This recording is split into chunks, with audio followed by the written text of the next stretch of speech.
సూర్యున్నే బొట్టుగా పెట్టినవు బళ్ళాన్నే చేతిల పట్టినవు మహమారి తలలే నరికినవు పెద్దమ్మ నరకానికి దుష్టుల దరిమినవు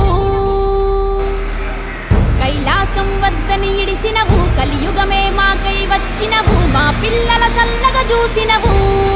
మాయమ్మ పులిపై సంవారే చేసినవు